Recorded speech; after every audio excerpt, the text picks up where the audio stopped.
오늘 이제 준비한 내용 두 번째 이제 이슈를 보게 되면 9월 25일 날에서부터 이제 비트코인을 포함한 암호화폐들이 좀 깊은 조정을 나타내고 있는 중이에요. 이 현상에 대해서 좀 살펴볼 거예요. 이와 같이 이제 9월 25일 날 뉴스를 보게 되면 국제 회계 기준, 즉 저희 이제 주요한 기업들의 재무 자료도 보게 되면 IFRS라는 국제 회계 기준에 의해서 이제 만들어지게 돼요. 이 국제 회계 기준을 만드는 그 조직이 암호화폐, 가상화폐, 가상화폐를 회계적으로 이제 어떻게 처리를 해야 되는지 고민을 해왔어요.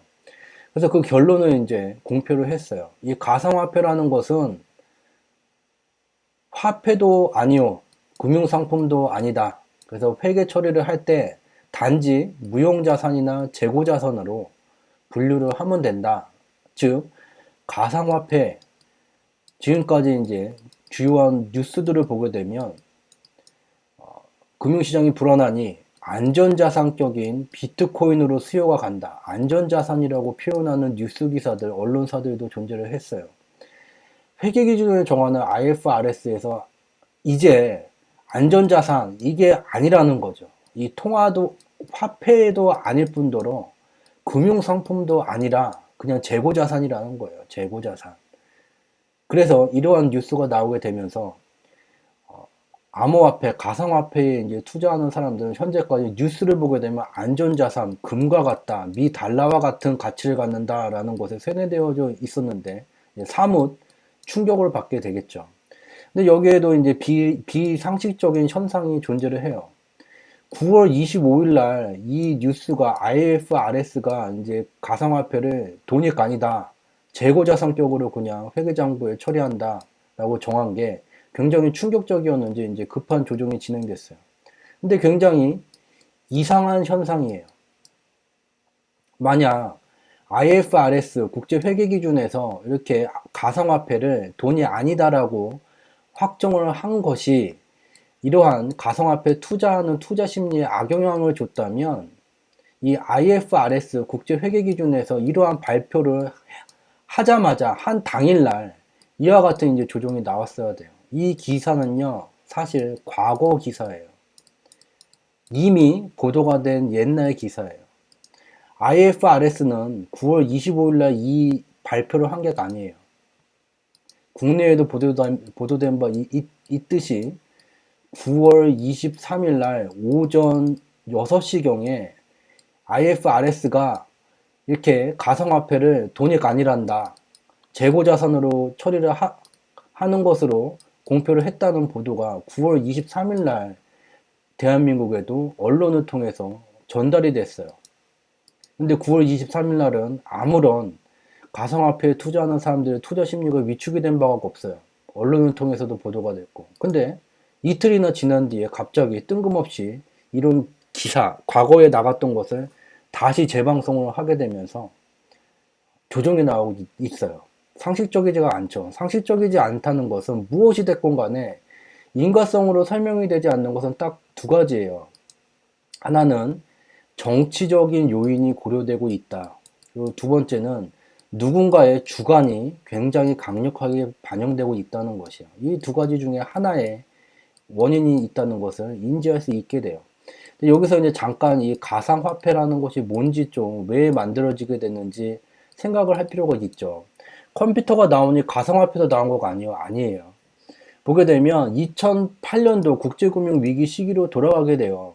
그 미국에서 이제 서브프라임 모기지, 즉 신용 등급이 안 되는 사람들한테까지도 이제 돈을 주면서 그 사람들이 무리하게 이제 부동산을 매입을 했고, 이 서브프라임 모기지 상품을 가지고 이제 파생 상품들 어떻게 만들어졌는지, 출처가 어디 있는지도, 어디인지도 확인할 수 어려울 정도로 2차, 3차 여러 가지 파생 상품들이 만들어지게 되고, 이때 이제 미국의 기준금리가 높아지게 되면서 여기 있는 사람들이 더 이상 이자도 갚지 못하게 되는 상황이 발생되면서 어느 한 순간 딱 이 연결고리가, 돈의 연결고리가 끊어지게 돼요.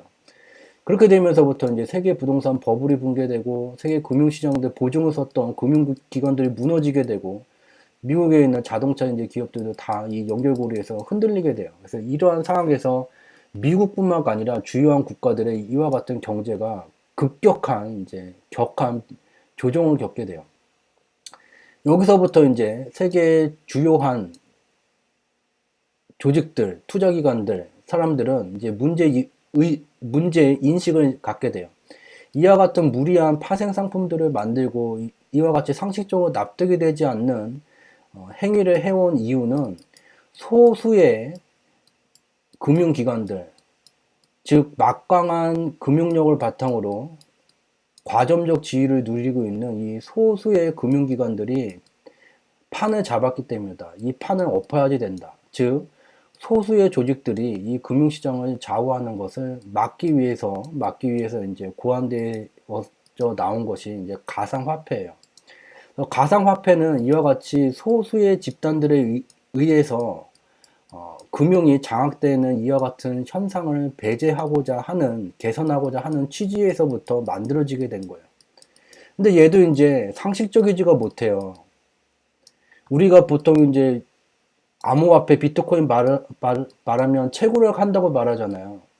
이 채굴은 뭐 산을 파헤쳐갖고 금을 이제 찾아내는 그러한 행위를 말해요. 즉 채굴을 한다는 것은 비트코인을 채굴을 한다는 것, 가상화폐를 채굴을 하기 위해서는 고가의 이제 컴퓨터 장비가 필요하게 돼요.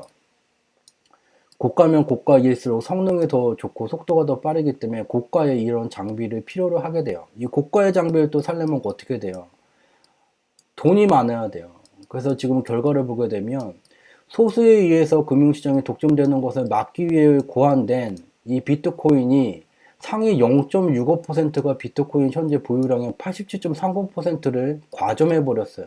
이건 과점이라고 말할 수도 없고 독점이겠죠. 거의 조직이 여러 개면 과점이 되겠고요. 동일한 소수에 의해서 과점이 되는 현상이 동일하게 나타나고 있는 중이에요. 그래서 여기서 바로 이 가상화폐라는 것이 탄생이 이와 같은 현상을 막기 위해서 탄생이 됐지만 결국은 그 나물의 그 반찬이 격이 되어버렸고, 더욱이 우리가 가장 많이 인류가 물물 교환을 할 때, 즉 돌을 가져다가 물건을 바꾸거나 조개를 가져다가 물건을 바꾸거나 그러다가 점점 이제 통용되면서 가치가 보존되고 가치를 통용적으로 인정받는 이제 금이나 은으로 들어오게 됐고, 근본이제라는 게 이제 깨지게 되면서 마지막에 이제 금과 미 달러를 고정시켜서 운영하는 브레튼 우주 체제라는 게 진행이 되게 됐어요. 근데 얘도 이제 깨지게 되면서 마지막 남은 게 가장 이제 인류의 물물 교환 행위 중에서 금은을 제외한 가장 이제 가치를 인정받는 것이 미 달러예요. 그래서 이와 같이 이제 미 달러가 가장 인정받는 시절로 들어와 있는데, 여기서 이제 주목해야 될 부분이 있죠. 다음 내용을 이제 보게 되면 바로 이 미 달러의 통화량을 조절할 수 있는 유일한 곳이 미국의 중앙은행이에요. 미국의 중앙은행인 미 연준이 되게 돼요. 미 연준이 이와 같이 앞서 이제 설명한 보유자산 매각을 시중에 하게 되면서 미달러 통화량이 지속적으로 이제 줄어들어져 왔고, 2016년도서부터는 보유 매각량을 늘리게 되면서 미달러 가치 강세 현상이 지속적으로 이제 진행되어져 왔는데, 이것이 이제 2019년 8월로 종료가 되게 됐고, 2019년 9월서부터는 미국을 포함한 주요한 국가들이 제2차 유동성 장세를 진행하고 있는 중이에요. 실적 장세가 진행되고 있는 중이에요. 그래서 이와 같이 폭발적인 또 유동성이 이와 같이 이제 증가되는 시절이 다시 반복이 되는 그러한 시점에 와 있어요. 여기서 이제 유료과정분들께는 또 송구하다는 말씀을 드릴게요. 근데 다 공개하지는 않아요. 이와 같이 유동성이 증가하게 되면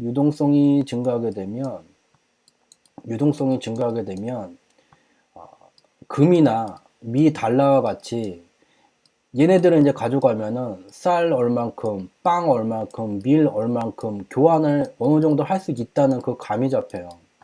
그렇지만 이 가상화폐라는 것은 얘를 가져가도 얼만큼의 쌀과 밀과 교환할 수 있을지 없을지도 확신이 서지가 않아요. 그래서 인류 역사를 통해서 화폐로 인정받기 위해서는 장기간의 물물 교환을 통해서 누구나 그 가치를 어렵지 않게 인지할 수 있어야지 되는데, 이 가상화폐라는 것은 고작 2008년도에 고안되어져 나온 것 뿐이에요. 그렇기 때문에 화폐가 아니라는 IFRS 그 판단이 맞고요. 얘는 또 이제 어떤 특성을 갖냐. 그렇기 때문에 가상화폐라는 것은 안전자산도 아니에요. IFRS에서 말한 것처럼. 그리고 화폐라는 것도 아니에요. 그럼 뭐로 봐야 되냐? 그냥 투기 상품이에요. 투기를 위한 상품이에요. 투기 상품이라는 것의 특징은 유동성이 폭발적으로 늘어나게 되면 투기 상품의 수요가 증가되게 돼요. 여기서 이제 유동성이 늘어나는 시절, 미달러 유동성이 늘어나는 시절, 비트코인 지수 가격이 폭발적으로 증가되는 현상을 직접 눈으로 확인할 수가 있어요. 유동성이 줄어들게 되면 투기 상품 비트코인의 가격도 내려가게 되고, 그래서 이러한 시절이 펼쳐지게 된다. 근데 이 설명대로라면 제2차 유동성 장세에 8월 이후에 들어갔다면서요. 근데 왜 비트코인 가격이 올라가야지 떨어져요? 이해가 되지 않죠. 유료 회원분들께 다시 한번 죄송하다는 말씀을 드리겠습니다. 그 이유가 있어요. 2019년 10월 23일서부터 이 비트코인으로 거래되는 선물 시장 벡트라는 게 열리게 돼요. 그래서 이 벡트가 열리게 되고, 이에 따라서 이 선물 시장에 참여하는 주요한 이제 국내외 기관들은 기존과는 달리 미 달러로 거래되는 게 아니라 비트코인으로 거래가 되기 때문에 비트코인을 이제 매입을 해야지 돼요. 그래서 매입을 해야 되는 것들은 가격이 저렴하면 저렴할수록 좋기 때문에 이와 같은 급락 현상이 진행되고 있는 거예요. 그래서 현재는 비트코인 가격이 급격하게 이제 하락을 했다. 그래서 얘가 더 이렇게 막 간다. 그래서 공포를 느낄 구간이 아니라는 거. 10월 23일에 이제 벡트라는 선물 시장이, 비트코인 선물 시장이 열리게 되면, 열리기 전까지는 조정이 나올 수가 있지만 현재는 이와 같은 공포를 느낄 그러한 시절이 아니라는 것을 숫자로 표현되어져 있는 경제지표의 인가 분석을 통해서 알 수 있게 됩니다. 그래서 이와 같은 내용을 전달을 드렸고요. 그래서 오늘 이제 준비한 두 가지 내용, 미국의 트럼프가 탄핵을 당하던 말던 미 연준이 이제 수문을 열었다. 그리고 그 수문에 대부분의 국가들이 동조하고 있다. 그래서 뉴욕의 종합주거지수 비행기는 잠시 후 경유지를 이륙해서 최종 목적지인 세태기까지 비행을 하게 됩니다.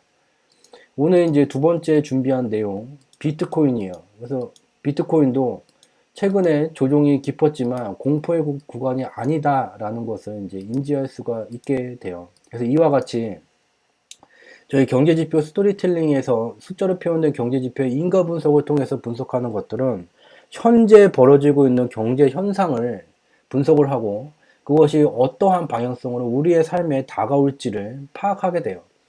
그러한 이제 미래의 방향성을 파악하는 특성 때문에 이 분석 자체만으로도 금융적인 부분에서 부가가치를 창출할 수가 있게 됩니다. 그래서 저희가 2018년 말서부터 진행해오던 공개방송 내용들을 쭉 보게 되면 여기서 이제 투자에 착안할 만한 점들이 있어요. 그래서 이와 같은 부분을 공개방송을 보고 직접 이제 참여를 해서 지금 수익을 보는 분들도 존재가 합니다. 그래서 공개방송의 컨텐츠도 이와 같이 부가가치를 만들 수 있는 그런 내용으로 구성이 되어져 있습니다. 그래서 오늘 준비된 내용은 여기까지고요.